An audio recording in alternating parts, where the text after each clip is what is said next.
Bonjour à tous. Vu que c'est AgileGrenoble International, nous allons commencer. Il n'y aura qu'une seule conférence qui sera complètement en anglais. Ça sera celle-ci. Et Lisette est très, très facile à comprendre. Donc, ça va vous permettre d'upskiller en anglais. Et je vais switcher en anglais maintenant. So, I would like to present you Lisette Sutherland.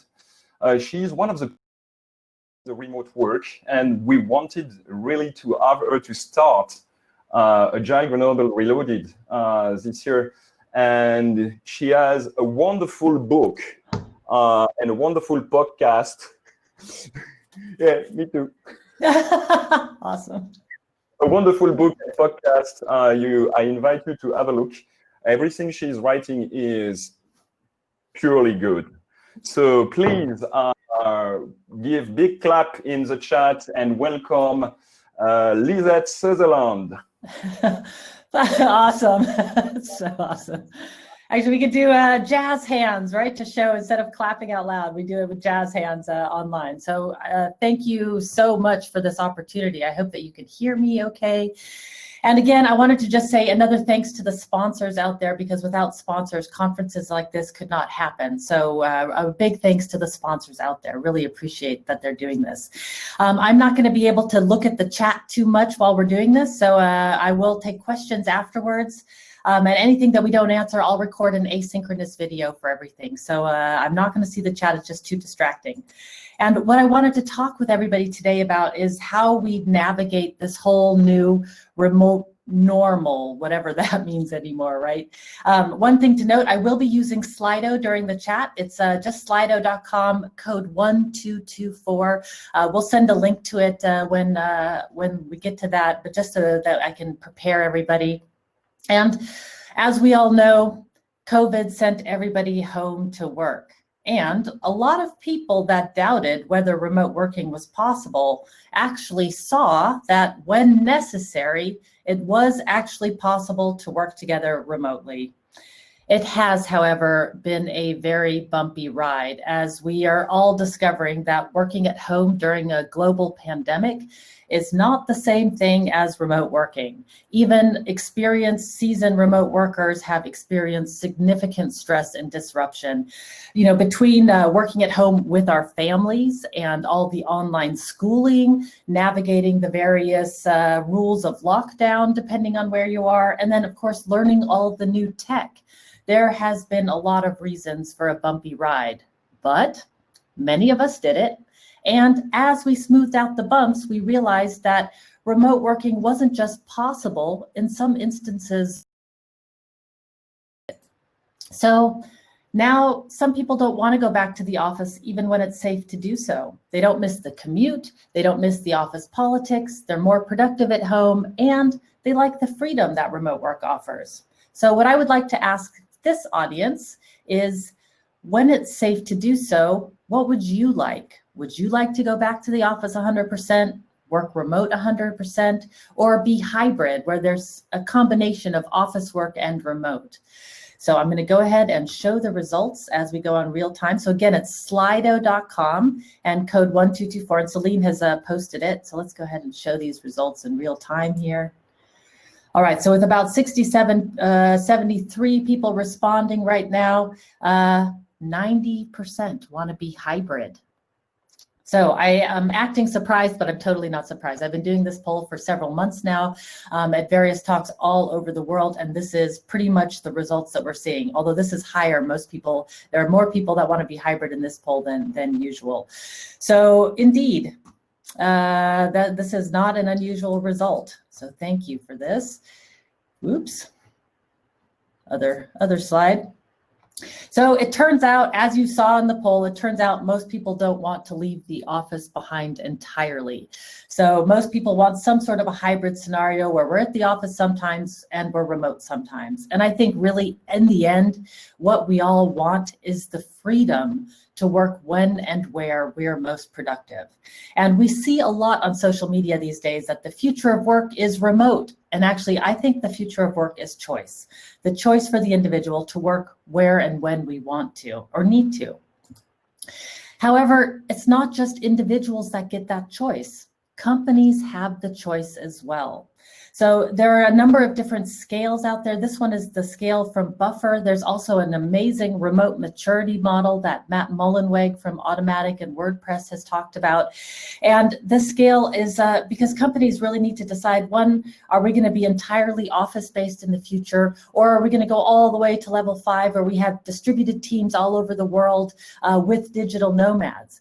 And depending on where we are on the scale as a company, is really means what we need to prepare for in our offices. You know, it looks very different if you have an office-based work with a remote work from home option versus having distributed people all over the world. There's different things that you need to do. So now people are starting to just reevaluate their previously held views of remote working. And no matter where we are on this scale, we want to be remote first, which just means that we have the systems and processes in place to be able to go remote in case something happens. Now, in the past, I used examples like sick children at home, or the commute was really bad, or maybe the weather's really bad, or it's a ski day. But I never expected a global pandemic, but here we are. And now it's really imperative for company survival to be remote first at this point. So now is the time to set our remote workforces up to succeed. All of the tips that I'm going to be giving you today is not because I'm some sort of an expert. I am totally not. I'm just very enthusiastic about the opportunities that remote offers. And I've been interviewing people and companies for the last 6 years, and you can find all of those interviews on my podcast on the website for free. There it's in video and podcast form, and you can also get the book. So all of the tips are collected in the book, and it was just republished by Wiley this year. I also wanted to offer that I've got a remote working success kit that's available to be downloaded. It's at collaborationsuperpowers.com/success kit. And I've got meeting facilitation tips, time zone tips, icebreakers, all kinds of things in there. And for anybody that downloads the success kit during this presentation, I'll pick someone at random and send a free book. So super kits, collaborationsuperpowers.com/superkit. Okay, but the thing that I've learned from all of the interviews is that there is no one right way to work remotely, sadly, or I'd be selling the silver bullet formula and we'd all have an easier life. Sadly, there's no one right way. It's a matter of experimenting and seeing what works for you and what works for your team. And when we get it right, the payoff is huge. We as individuals get the freedom to work when and where we're most productive, and companies get a stronger and more connected workforce that is not dependent on location. So now is really the time to set ourselves up to succeed. And I just wanted to give an example of a team who has done it, because I think a lot of people think, oh, but maybe our projects are too complex or our situation is different. We could never really be remote. And so one of the teams that I interviewed is the R-Loop team. And a few years ago, SpaceX announced a competition to design a Hyperloop pod. Now, the Hyperloop is a super fast transportation system that can take a 7-hour commute and squeeze it into 30 minutes. You're basically being shot through a gravity tube. I would totally not want to be the beta tester, but pretty cool project. And Tom here on the online platform Reddit, he wanted to join the competition. And so he asked in his Reddit group, hey, is there anybody else that would want to do this with me? 1 year later, with a team of over 400 remote volunteers from all over the world, they came in finalists in this competition. So it does go to show that we can do complex and complicated projects remotely. And what I like about this story is that they were all volunteers. Nobody was paid to work on the project. So a pretty incredible story. And there's lots more like this on the podcast. So definitely take a listen. Now, while I said there is no one right way, I feel that there are 3 areas where when we focus on these areas, we really increase the likelihood of us succeeding. And those areas are, we want to work out loud and define normal behavior for our team. We need to modify how we communicate and behave online, and we need to be deliberate about team building. So what I mean by working out loud and defining normal is, one, we need to organize and visualize our work. That's really important. Our information architecture becomes key and crucial when we're working remotely. So whatever tool that you use, this one is Trello, there's also Asana, there's Basecamp. So, I mean, there's hundreds, literally hundreds of tools out there to help us organize our work. But it is really critically important that we organize it well. The other thing about working out loud, and where I really encourage people to focus their attention, is virtual whiteboarding. We want to be able to draw our ideas together, especially when we're working across cultures and across languages. So the cool kids on the block these days are Jamboards by Google. There's Miro and there's Mural. That's what you're seeing here. But getting good at ideating and visualizing what we're talking about will really help innovation and bring new ideas to life, and it helps us understand each other better. And if you want to get really fancy, there are some very cool virtual whiteboards out there. This one is Nareva. It's one of my favorite. It's actually a whiteboard that projects onto the wall, and you can pull up sticky notes and videos and draw all the same things and more that you could do with a normal whiteboard. And of course, people can access this same board that's being projected from any device. So there's all kinds of tools out there. And in fact, I've got a giant list of tools on my website that I encourage people to explore. And because I'm going to be showing a lot of tools in this presentation, and people know that I'm a tool junkie, I will just like to say this disclaimer, which is, it's not about the tool. Almost any tool will work. What we're trying to do, it's about the behavior we're trying to get our teams to emulate. So what we want to do is really decide, how do we want people to behave, and what tool will help us with that behavior? So part of working out loud is also defining success and what we are expecting from people, because we're going from a time-based way of working to a results-based way of working. So we need to switch our mindset and the ways we're working to figure out, how do we measure what we're doing, and what does success look like? So it's really important to just define what our expectations are. And one of the ways that we do that is by creating team agreements. When we're in the office together, we know what each other are doing because we can see each other. It's really easy. And when we're remote, we need to make things a little bit more explicit. When I interviewed Beat Buhlmann from Evernote, he said that what they do at Evernote is they just define, how are we going to behave in our meetings? You know, like, people show up on time, there has to be an agenda, and it has to end on time. They have certain rules about how they send their emails. They have requirements for what's in your home office. All of these things, they put it down on a team agreement together. And I always encourage people, you want to just decide, what information are you sharing, and where is it stored? How are you going to communicate with each other, and how do you know what each other are doing? So those are sort of the basic ingredients for a team agreement. And so for my next poll question, I would like to ask this audience, I have to launch it. Do you currently have a team agreement in place yourself? And I don't mean a verbal agreement. I mean, you have something written down, you've talked with your team about it. Do you have something in place? So I'm going to go ahead and show those results as they come in real time. All right, this is awesome. So the majority of people, oh, I read it wrong. The majority of people do not have a team agreement in place. And actually, that is not uncommon. We'll wait just a second. Oh, there's a lot of results coming in. So it's not uncommon, and it's fun. One of the people that I interviewed, he said, you would never get a sports team together and say, all right, go play. And you would never get an orchestra together and do the same thing. You would always tune your team or tune your orchestra and really set out the ground rules for what the performance is going to be like. And the same thing we need to do with our remote teams. We usually just get together and start working, but it's good to just take a step back, define how you're going to work together, and you will get rid of a lot of basic misunderstandings. So don't feel lost, though. I've got free team agreement templates available on my website, so you don't have to do it alone. There's instructions and all kinds of different types of team agreements. Just pick the one that works best for you. All right, so we've talked about working out loud and defining normal behavior. Now I want to dive into, how do we modify how we communicate online? So when the lockdown started, a lot of companies tried to mimic what we do in the office online, and it didn't translate well.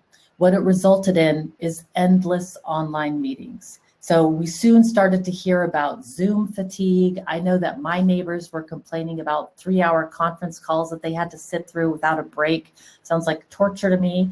So for the last poll question of the day, I would like to ask you, how many hours a week are you spending in meetings right now? Is it just 0 to 2, 2 to 5, 5 to 10, more than 20? Have you lost track completely? Let me show the results here. All right, so far not too bad, 5 to 10, that's normal. It's like an hour or 2 days, still a lot. We've got about 26, between 10 and 20 hours a week, still a lot of time in meetings. Oh man. All right, very interesting. So let me hopefully help you reduce the number of meetings that you're having. So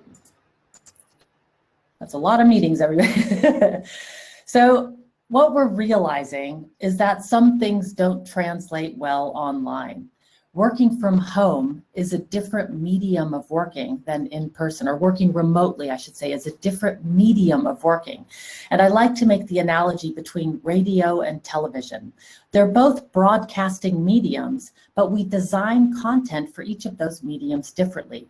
The same is true for remote and in person. They're different working mediums, and we need to design for those different mediums differently.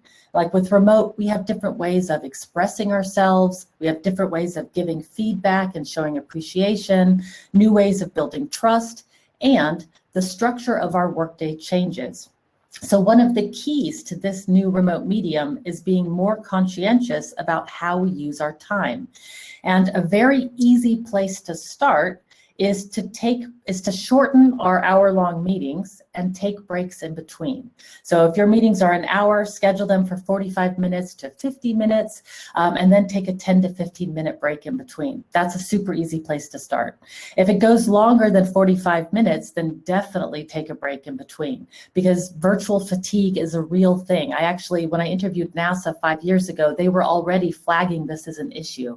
So they had virtual fatigue, and they had a rule at NASA that after every 40 minutes of meetings, they would take a 5 to 10 minute break. And I just want to say something quickly about these breaks, which is right now in between our meetings, we're checking emails or we're scrolling social media, and then we're going back to work. And then after work, we're getting onto Netflix and on YouTube. And what's turning out is we're spending way too much time in 2D. And so really what I would encourage you is during any break that you have during the day, if you can move your body somehow, that's great. If you can go outside and move your body, that's even better. Even just standing on your balcony and stretching is better than doing nothing. So I just encourage you as remote workers, it is really important to take more breaks during the day. We're spending too much time on our screens, and it's having an effect on our mental health and well-being. So really just take a break outside whenever possible. Now, the next step is not just to take more breaks in between our meetings, but we need to evaluate, do we really need that meeting to begin with, or can the work be done asynchronously? So for example, if we're just meeting to give each other a status update, maybe that status update could be done via chat or email or some sort of a tool like I've done this. For presentations, if we're showing up to a meeting so that somebody can give us a presentation, consider recording that presentation before the meeting starts, letting everybody watch it on their own time, and then using our valuable time online for discussions and decision-making. The same is true for brainstorming. Have people brainstorm before the meeting starts and then use your time online more wisely. Getting better at asynchronous communication is key, because it means less interruptions during our day and more control over our workday. And the side benefit is it also gives everyone a chance to process and think about the information instead of just going with knee-jerk reactions that can often happen in our time-boxed meetings. So I've got this yin-yang symbol here to remind myself to say that the ratio of asynchronous versus synchronous work is different for every company. You're going to just need to figure out what is the right balance for you. But just so that you know that there are companies out there that are 100% asynchronous, which means that they never speak, they never see each other, and they don't have meetings. They do everything through chat and ticketing systems. So while most people like meetings, we like to be with our colleagues, just know that there are companies out there that are 100% asynchronous. It does exist, so we know that it's possible. So the idea is we want to reduce the number of meetings that we need, and we want to improve the meetings that we're having. One of my favorite quotes from the interviews that I did came from an Agile coach in the US, Agile Bill Krebs, and he said, people think they want to be co-located, but what we really want is high bandwidth communication. We want to be able to talk to our colleagues as if they were in the office with us, right? And with relatively minimal effort, we should be able to see and hear each other when necessary. We want to be able to go back and forth between asynchronous and synchronous communication quickly. And I like to make the analogy with Star Trek, right? With Star Trek, we have the communicators on our chest, and it's like, Lisette to bridge, report. And from anywhere on the ship, I get a report, and there's no coffee shop sounds or screaming children or driving noises in the background. It's just crystal clear communication.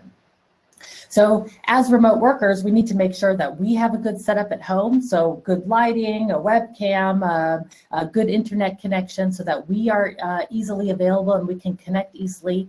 And because we're going hybrid, we need to improve the infrastructures and change a bit how our offices are functioning, because we're going to be going to this model where some people are at the office and some people at home, and these old conference rooms, these old-fashioned style conference rooms are not going to cut it anymore.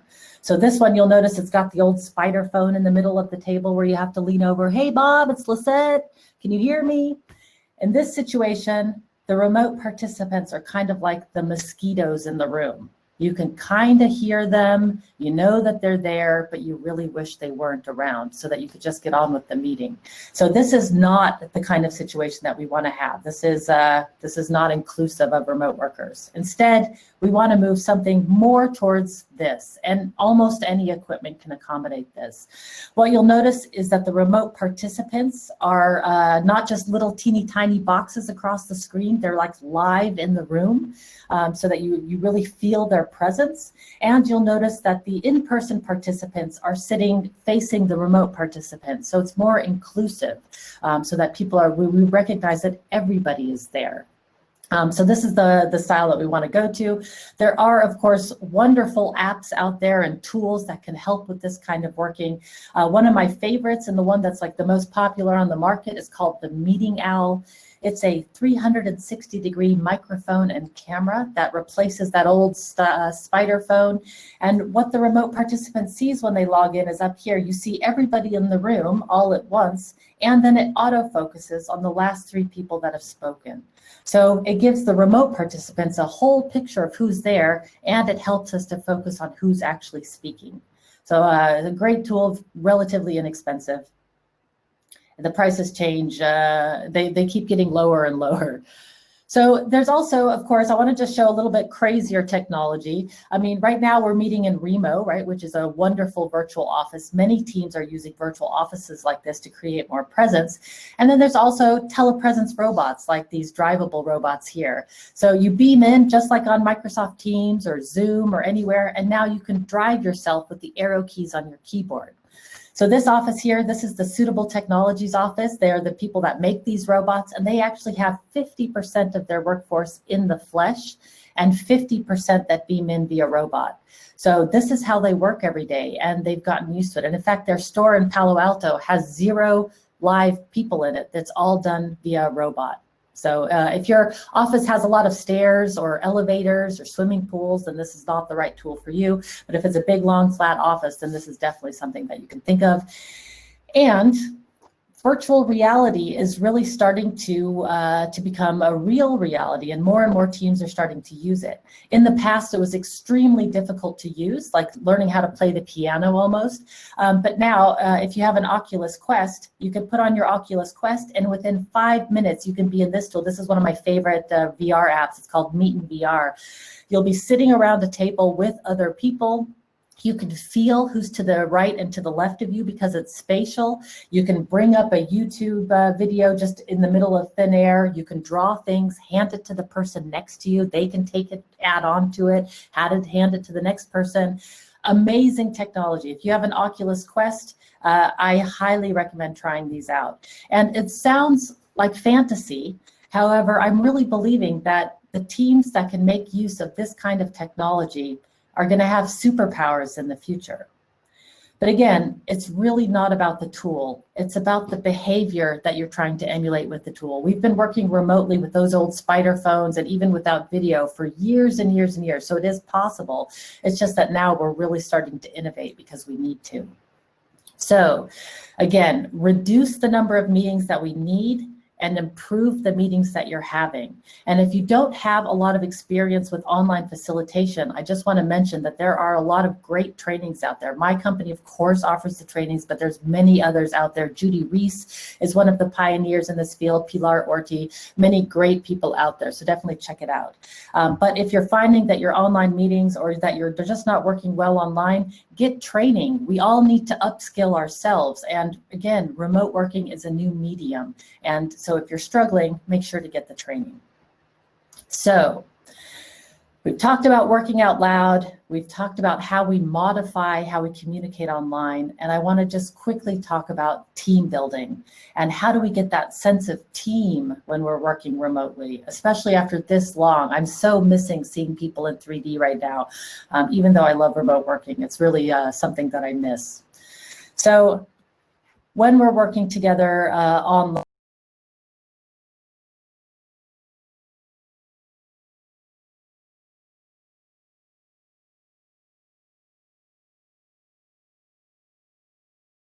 all right, my mic, is it on now? Okay. So, okay, Celine, could you show me in the WhatsApp? Oh, it's okay now. Oh, whew. Okay, got all these messages and things on the screen. So, okay, so since we're not going to bump into each other accidentally online, we have to schedule our serendipity. So a lot of people are doing virtual coffees, virtual lunches, quiz nights, game nights, all of these things, and that is really good. We want to schedule our time being together, and I definitely encourage people to do that. And one of the things that I think is really important is that we play games together. And one of my favorites is Pictionary because it uses a virtual whiteboard and it helps people draw together. And you can guess what some of these things are. Like clearly that's a banana and that's a mouse. So even with just a few scratches, we can really explain ourselves better. And another thing that's getting really popular right now is video games. So, it replaces the ping pong table or the foosball table or something. So just playing games with each other online can help build that trust and that sense of team. Now, of course, I could go on and on and on about virtual team building. I've got a huge list of virtual team building activities that I've been collecting since for a couple of years now. And then during the Corona times, of course, this list has expanded greatly as everybody's experimenting with all kinds of things. There's now virtual museum tours, virtual concerts, virtual orchestra presentations. You can go to the opera virtually now, all kinds of things that are going on. Please definitely take a look at the list online. So just to wrap this up, we are starting to really realize that the future of work is choice. It's going to be hybrid. So the companies that can accommodate this choice are really going to come out of this situation as the winners. And it's not just about the choice for the individual, it's the choice for the company as well. How remote do we need to be? How remote do we want to be? And then design, because each level needs a different a different type of remote working. You know, if you're office-based and you're just working at home 1 day a week, you don't necessarily need to set up the conference rooms to accommodate remote people. But if you're anywhere further on the remote working scale, you really need to set that up for hybrid. And please remember, there is no one right way to work remotely. It's a series of experimenting to see what works for you and what works for your team.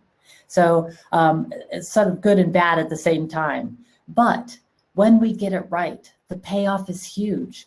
We get the freedom as individuals to work when and where we're most productive, and we can design our lifestyles around the things that we love the most. One of my former colleagues was training for a triathlon because he had the time now to be able to do his training in between work. And our companies get a stronger and more connected workforce that is not dependent on location. So remember that going remote is a journey, and you're not going to get it right on the first try, but it's a series of trials and errors, and we can have fun in the process. So once again, so Celine, if you want to post the links again here all at once. Once again, I want to just announce that if you want the Remote Working Success Kit, there's still a few minutes to download it. I'll pick one person to send a free copy of the book. And if you'd like to have the book, there's plenty available, and you could use the code WTA30 for a discount on the book anywhere you want to buy it. And I just want to let people know about a special event that Collaboration Superpowers is hosting with facilitators. We're calling it the Workshop Extravaganza. And we have 10 different workshops that are being offered on the 16th of December, and you can choose any 2. So I encourage you to just go to collaborationsuperpowers.com/extravaganza, check out the workshops that are being offered. It's 2 one-hour workshops, and it's going to be a lot of fun. So I'd encourage people to check that out. And of course, I've got tons of other trainings available. So I want to thank you for your engaged attention today, and really very much appreciate being here. And I want to say again, thank you to the sponsors who have made this happen. And then I am going to show the evaluation. I know Celine, you'll probably want to show that as well.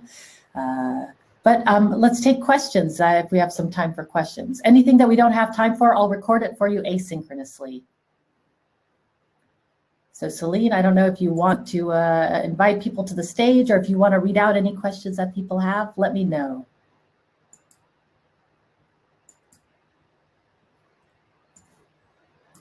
Thanks, Lisette, for the speak. The first question is from Alexandre. Alexandre, do you want to go on the stage with us? If yes, you can unmute your cam, your microphone, and show your cam. Ooh, all right. Welcome, Alexandre. Hi, Lisette. So my question is, do you think it's really possible to create a team spirit with a new group of people? Let's say they are going to work in Agile, so they are going to be self-organized. So we have a new group of people. They are all working remotely. They never met. So do you think it's possible to create this spirit? 100%. I will say that it is easier in person by far, because it's, you know, we're connecting over a glass of wine and a big pile of nachos. Nothing can really replace that. However, you can do it online. It just takes a little bit longer, and it requires more attention. One of the things that I've been encouraging people to do is to get a remote office manager, you know, somebody that helps keeps the files clean, but also somebody that helps remember when all the birthdays are happening, and who organizes the virtual lunches, and, you know, and make sure that the team agreement gets reviewed. So yes, you can trust that team spirit can be built online. It just takes more time and attention if we're not in person. And when the Corona time is over, let's all get together in person over a big pile of nachos for sure. Okay, thanks, Lisette. Fine.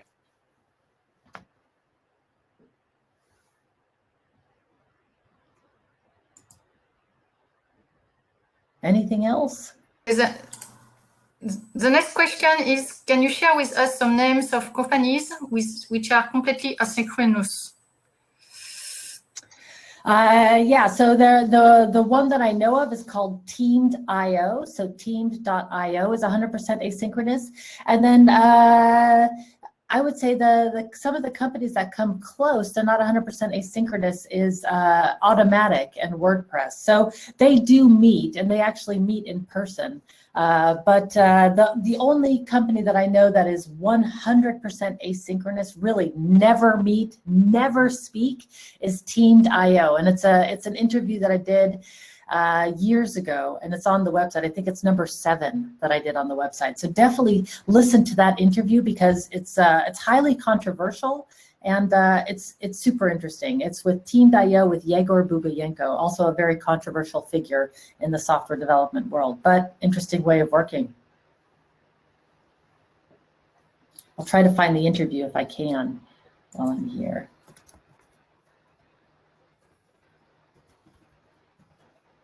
Any other questions while I'm looking for the interview?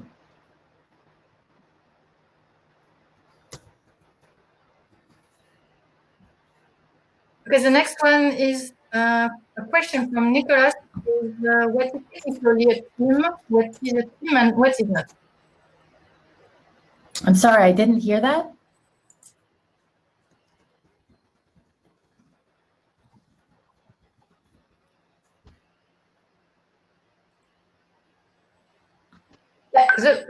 Can you hear me? Yeah, I can hear you now. Okay, so the question is from Nicholas, and the question is, what is technically a team? What is a team and what is not? That is a really good question. I would have to think about that. I mean, to me, any group of people that are working together on a project is a team. So, you know, like I've got, I don't actually have employees. I have a whole group of freelancers that work with me. I've got somebody for my podcast, somebody for my graphic design, an assistant that helps me with all kinds of things. And I would say that we are a team. You know, I also have a community of over 65 facilitators that are helping give online workshops all over the world. I would consider us a team as well because we're working together on the same goal. So, yeah, I think it's just a group of people working together. I would consider that a team, but I don't really know the answer to that. I don't know if there's an official answer.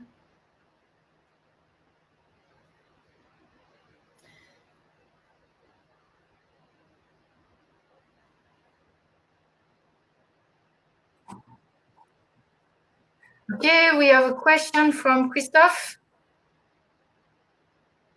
Recording videos for presentation is a really good idea, but when presenting to, say, for people, it's not worth the time. What is the threshold?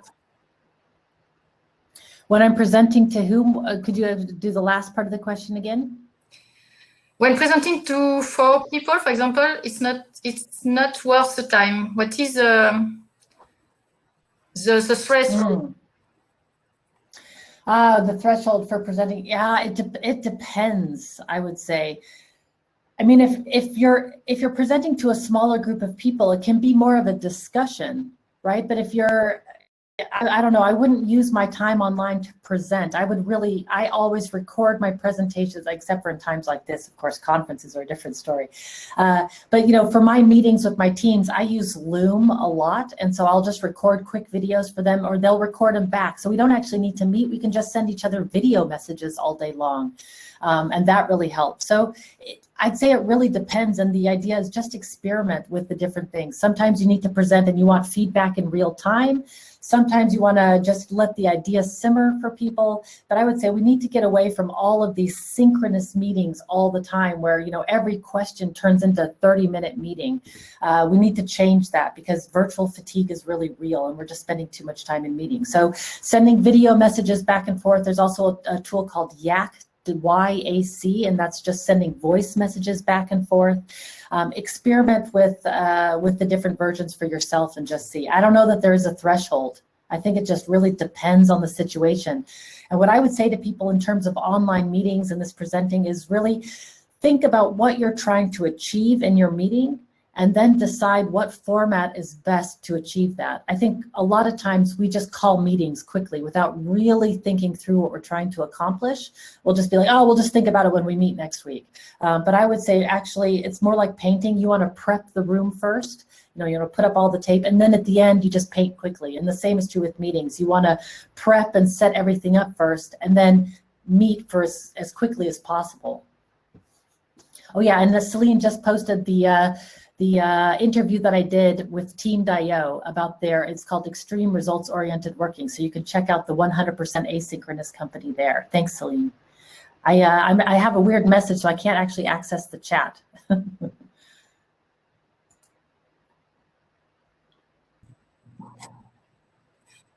Thanks a lot, Lisette. I have a question from Philippe. How to integrate people that are shy or not very sociable in a remote environment? So what about people that are shy or not very sociable? So for people that are shy, there's various facilitation techniques that you can use for this. For example, one of my favorite ones, so in meetings, this is one scenario, in meetings, I would use the liberating structure, the 1, 2, 4, all liberating structure. So that means that you do a silent 1-minute brainstorm, and then you get people together in pairs, and then you take those pairs and combine them into 4s, and then you come back to the larger group. And what a technique like that does is when you're in pairs, the quieter voices can get their ideas heard, and then the louder voices will then amplify them in the bigger group, where the quieter voices are less likely to speak. So I would say that, use facilitation techniques like that to bring out the quieter voices. And then for the quieter voices, one-on-ones are really good. If you're leading a team, checking in with people one-on-one is a great way to just get the quieter voices to feel more comfortable and to connect with each other a little bit better. Because I really believe that connection happens when we pay attention to each other. So make sure that we're paying attention to everybody in the group, and not just the loud people. And if you're in meetings, learn the facilitation techniques that will bring out the quieter voices in the group. There are a lot of them out there. It's just a matter of sort of training ourselves on what they are. So that's how I would do it. And in terms of turning on the cameras, I never force people to turn on cameras, but as you can see, it really makes a difference being able to see. Like if I actually just make myself super small so that you can see me, you can already feel a drop in engagement, right? Because now it's just voice and a slide. So it is actually really important that we can see each other, and hopefully that example gives people, makes you understand like viscerally how important it is to see each other. So I never force people to turn the cameras on, but I do ask people to turn them on for the first couple of minutes of the meeting and the last couple of minutes of the meeting, just to say hello. But yeah, I'm a big believer in video. I think it's the future.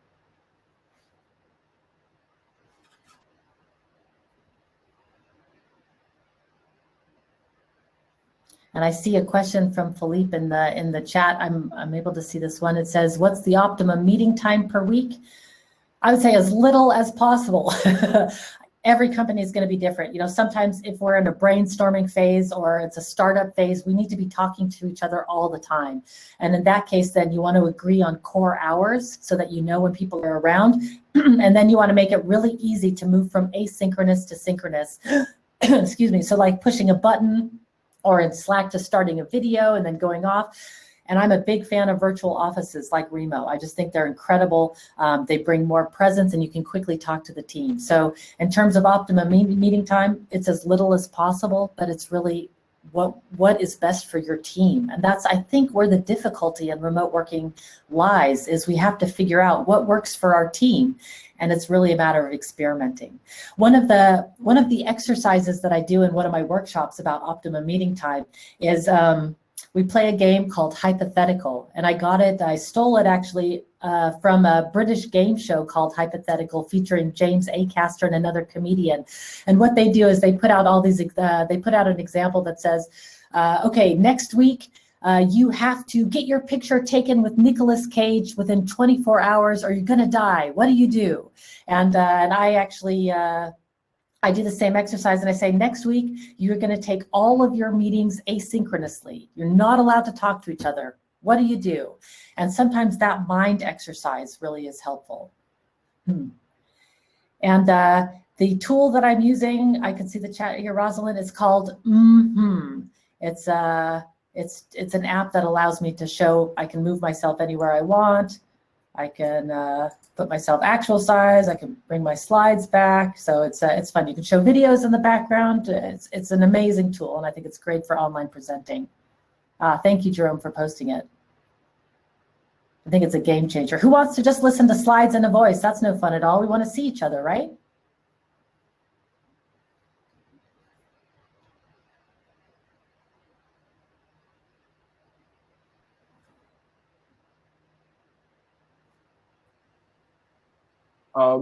Lisette, we have a last question from Simon before we are finishing with any tips for teams working on different time zones.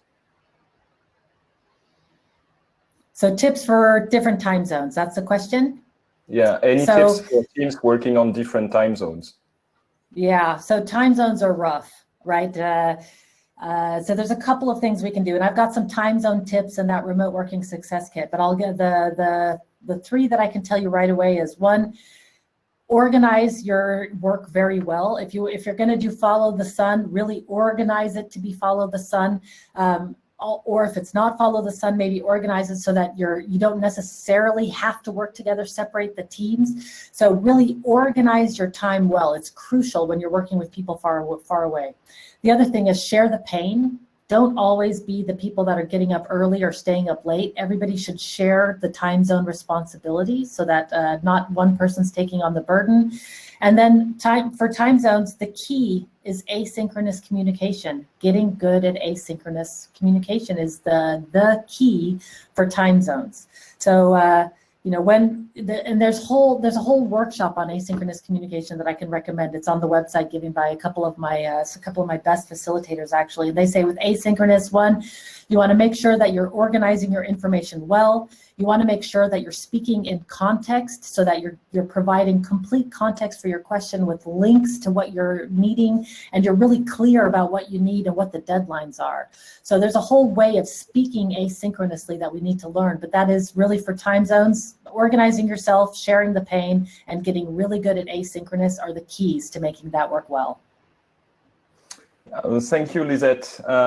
We took a picture of all the Q&A which are remaining, and we can send it to you after, in case. And it was the keynote, the opening keynote from AgileGrenoble with Lisette Sutherland. So please clap, clap, clap, bravo, thank you. You can do a standing ovation or a sitting ovation if you want. I'd say stand because you need to move your bodies. Yes.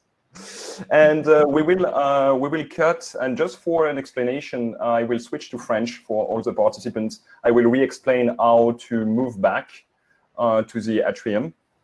Merci à vous. Juste pour vous préciser qu'est-ce qui va se passer, nous allons fermer du coup cette conférence. Vous allez revenir aux tables de l'auditorium. Donc pour retourner dans l'atrium, vous allez pouvoir cliquer ici sur Exit Atrium. Et ensuite, vous allez avoir une pop-up qui va s'afficher où vous allez pouvoir cliquer sur Retourner à l'atrium et vous aurez à cliquer sur Skip. Et vous pourrez retrouver l'atrium pour discuter. Vous pouvez rester ici. Petite information, ici, vous avez un petit calendrier. Ce petit calendrier vous donne tout l'agenda de la track auditorium. Et si vous voulez cliquer sur le programme, vous voyez tout. Donc, merci à vous. Merci. Thank you, Lisette, for this wonderful keynote. We will let you there. And maybe Lisette, you will be in the atrium for some chit chat. I'll be around for a bit. Yeah. Speak in English to Lisette. Or French is not please, like. Yeah, I can speak English or Dutch. I just got my Dutch passport, so I can speak English or Dutch. Thank you a lot. See you in the atrium. Have a good day.